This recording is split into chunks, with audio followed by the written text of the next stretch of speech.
Hey, it's Mike. Gonna be hitting a few milestones here pretty soon, I think. It's finally time where engine, transmission need to go in the car so that we can get everything mocked up, checked for fit, and ensure that we have everything we need to make it work. Since it's not a V8 car to start with, there's some parts that we need to make sure we've got. We need to make sure our clutch linkage is going to work the way that it's supposed to. Need to make sure the transmission mounts, engine mounts are all good. And a really big one is cutting the tunnel for our shifter. Since it was column shift automatic to start with, we don't have a hole in the floor. We need a hole in the floor since we're putting a T10 manual transmission in. And pretty excited to see all this stuff to come together. Engine and transmission, bell housing have never been together. I got a set of headers that I need to check to make sure are going to fit with everything. But first I need to get that Impala out of the way so we can get some room to maneuver. That way we're not too cramped, we're not going to hit anything. So I'll be back. Okay, we got some space to work now. Look at that. Everything laid out. We'll see if we got enough here. I think we do. But I got the front of the car on the ground so we can get to height advantage, so we don't have to lift that engine up as quite so high. It was on the wheel dollies before, so it's quite high. The back of the car is still on dollies, but that's all right. Got the engine pulled out in the bay here. We got to get motor mounts prepped.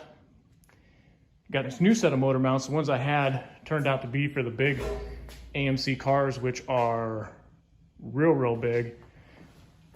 Take a look at these. You can see how shallow those are.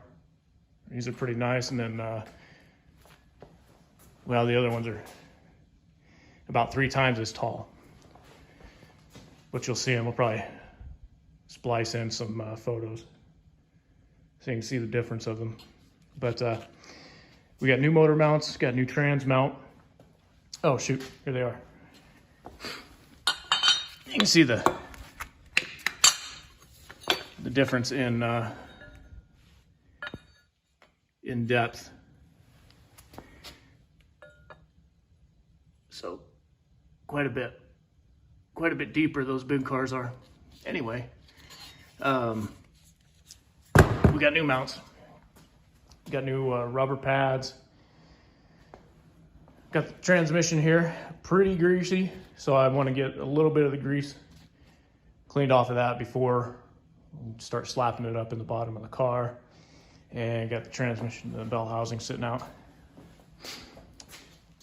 Here, got the lift ready to go, and I'm gonna get to cleaning that, just a little scrub.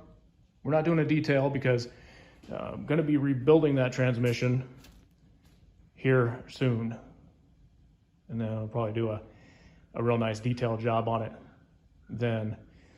So get set up, get that cleaned up, get the engine off the stand, get the bell housing mated up to it, get that put in the car, and then we're gonna do the transmission separate. So here we go.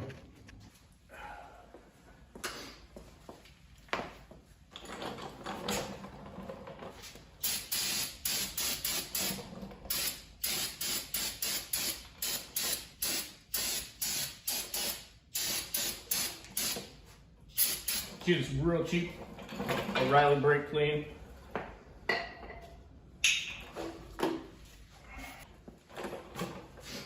Yeah, I got a tendency to jump around from job to job on a project,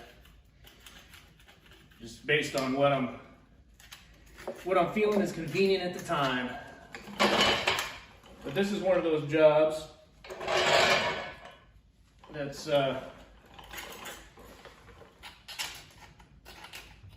pretty critical to do in the right order, because without the engine and transmission in the car. I'm not going to be able to know whether or not A, my bell housing works, or B, my transmission cross member works. Engine mount, my motor mounts need to work. I got a set of $600 headers sitting up on the shelf that would suck pretty hard if I got everything detailed in the car and turned out that they didn't work. So this is a pretty critical step in the process. And I also don't want to be doing these things after I've spent all the time and the effort and the money to paint the underside of the car and the engine bay and make that look nice and get that ready to go, and then end up having to make modifications or reliefs or beat it up to make something fit. So you just gotta take a step back once in a while, figure out the order in which things need to happen sometimes. Even though it makes more work, since I'm gonna have to put all of this in and then take it back out. That sucks, but it'll be worth it in the end, I'm sure.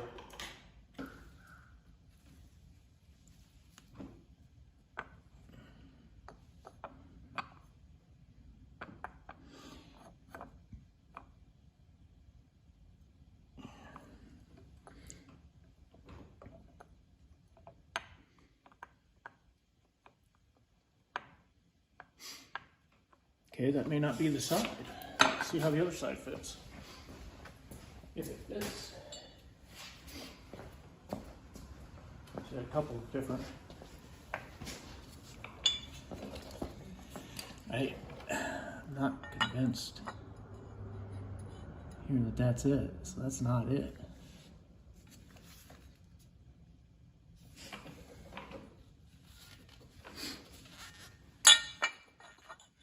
That ain't it, clearly, right?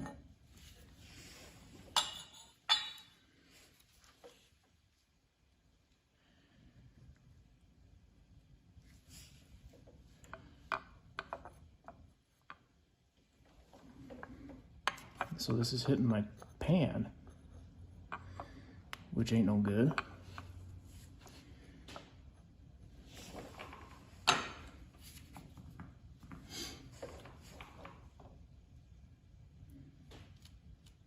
Which means I need to take a slice out of that, don't I?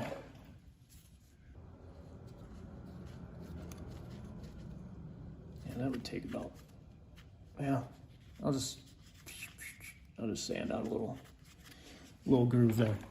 That's the way we'll do it. I'm gonna sand out a little groove.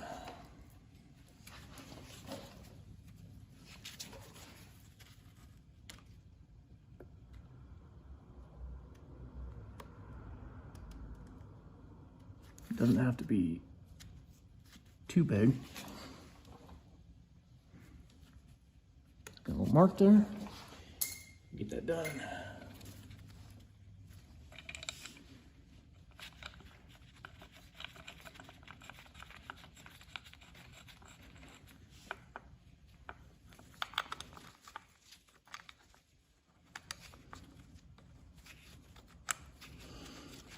All part of the process, I guess.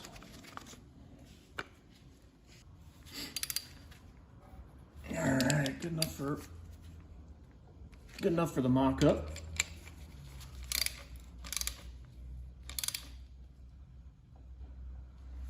Okay. On to the other side. All right, is this going to give us the same trouble the other side did?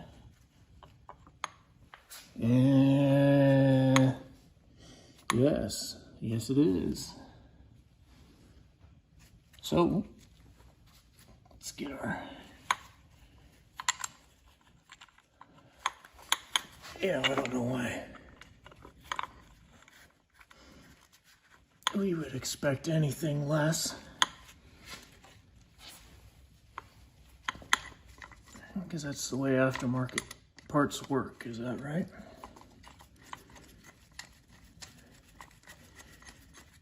Yipper.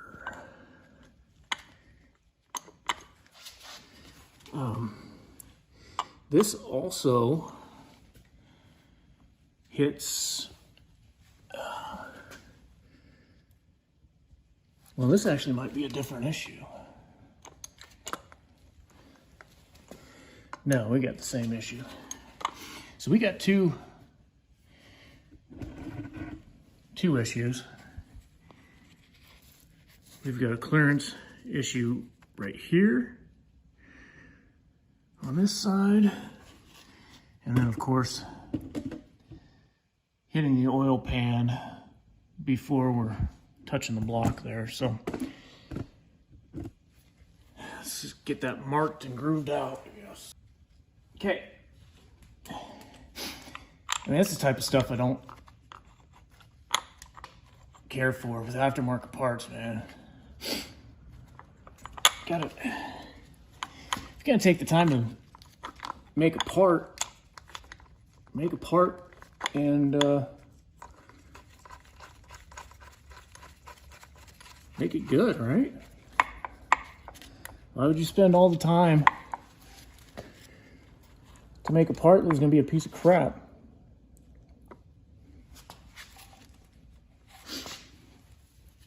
I mean, these aren't, I wouldn't call these crap, but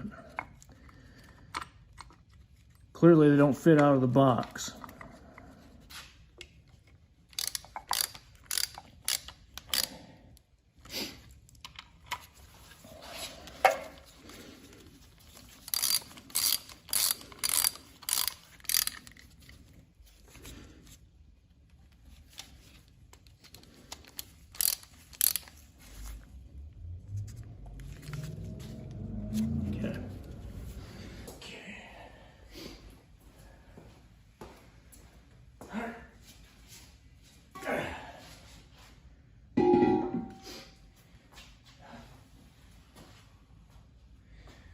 I do have a bag labeled bell housing, but I'm sure these are for a cast housing, which it would probably have a thicker flange.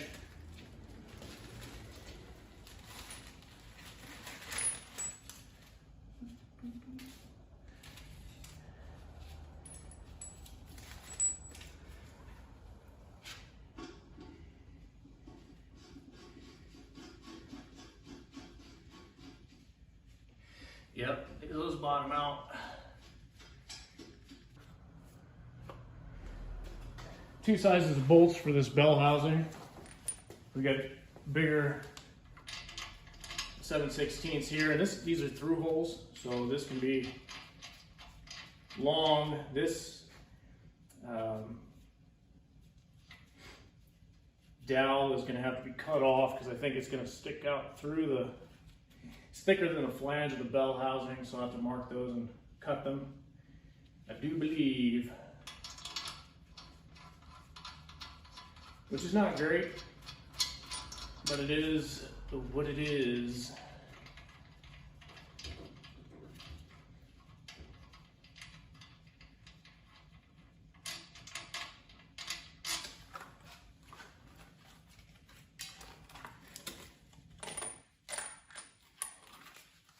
I need to find those bolts that I got the other day. Actually, what are these? Fine thread, I don't need those in my life.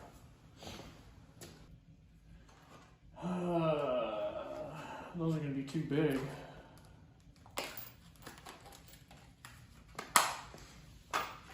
Because these are 1 inch. They're 1 1/4.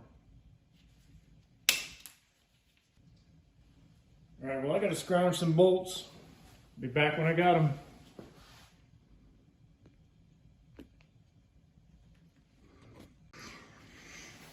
All right, back from the hardware store again.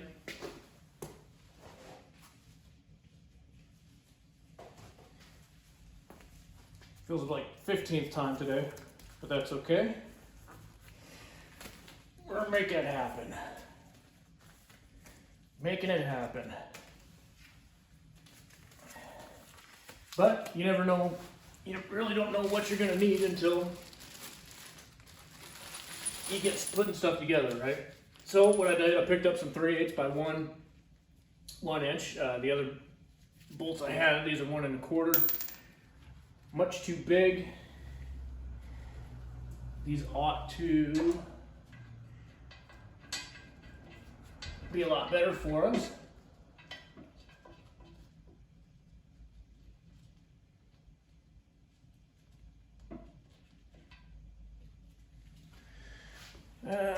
Where's the old ratchet? Oh.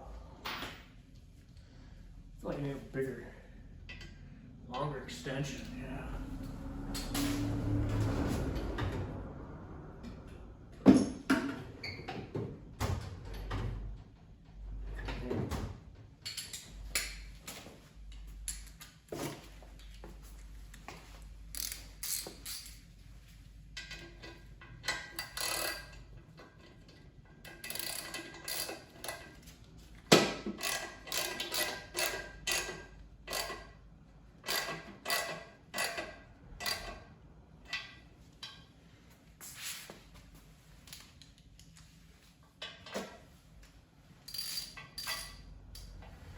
Why is that getting stuck? Oh, you gotta be kidding me.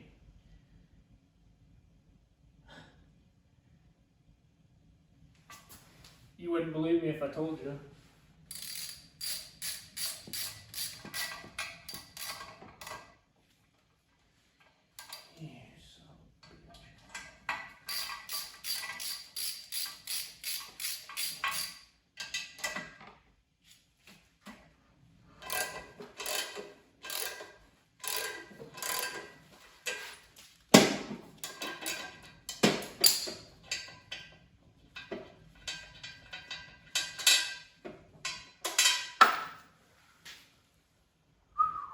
Ooh-wee. Keep it together. Yeah, flange head hits the bell housing, so these aren't going to work either.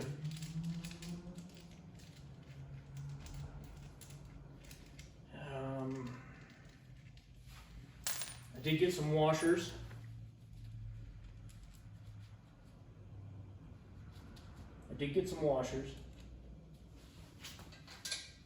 But that ain't gonna work.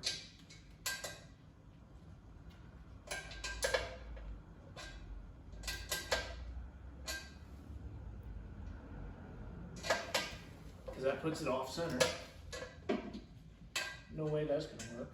Not in a million years.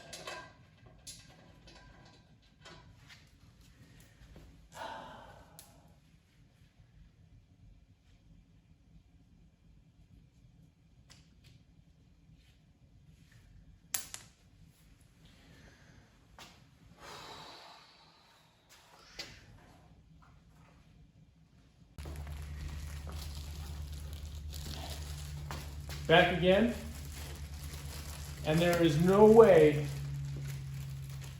possible that these don't work, because I've already bought everything else that they have. Here we go.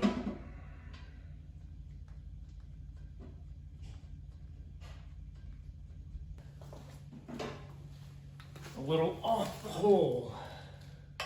Yeah.